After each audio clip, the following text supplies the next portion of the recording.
only the tip of a dark iceberg, as analysts recognize that ISIS has gotten good at the internet. One ISIS defector puts it, a lot of people, when they come, they have a lot of enthusiasm about what they've seen online, what they've seen on YouTube. They say there's something a lot grander than what the reality is. Just about anything can go viral these days. And ISIS seems to have figured out the formula. Initially, online video platforms were used by terrorist groups to disseminate warnings and beheadings, but they soon turned away from the horror factor and toward a shock factor. And it seemed to work. Right around the time President Obama vowed to pull troops out of Afghanistan and Iraq, the video started coming out in English. ISIS media has produced short videos and ads that appear heroic and good, even target children. From encouraging children to avenge parents killed in the war, to posting videos of ISIS militants handing out candy and ice cream, they're appealing to the next generation who takes it upon themselves to spread the message further. The kids who spread the videos on the internet call themselves fanboys, and they're difficult to target as they often create and delete different online accounts to remain anonymous. While ISIS videos frequently hit high numbers of viewers from that shock factor, the GEC's online videos rarely hit 1,000 views. The coordinator of the GEC's predecessor, the Center for Strategic Counterterrorism Communications, says the problem is narrative. Their campaign titled Life Under Daesh shows the reality of ISIS-occupied cities.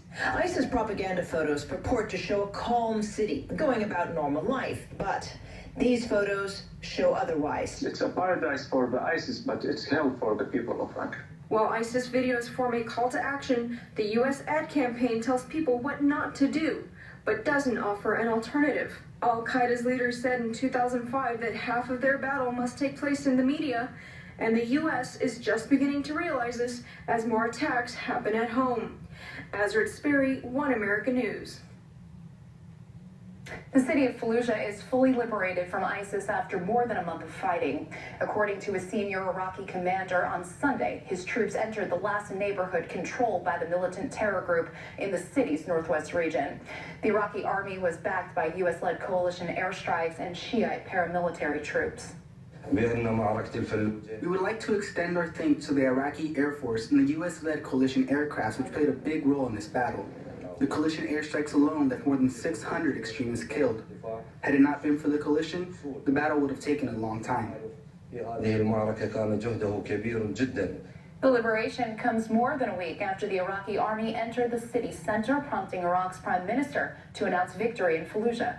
Fallujah was the first Iraqi city to fall into the hands of ISIS militants in January 2014. Well, forces from Libya's newly sanctioned government continue their offensive on the country's last ISIS stronghold. Pro-government fighters killed 10 ISIS militants as they attempted to flee the city of Sirte this Friday. Army officials say their efforts have been pushed back by ISIS suicide bombings. 40 government soldiers have been killed in battle since Tuesday. One soldier involved in the fighting described the next step in taking back the city.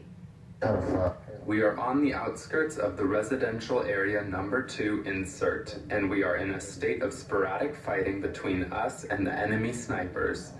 And, God willing, it is only a matter of days or hours and we will eventually take control of the residential area number 2. We are performing a specific operation to control the area.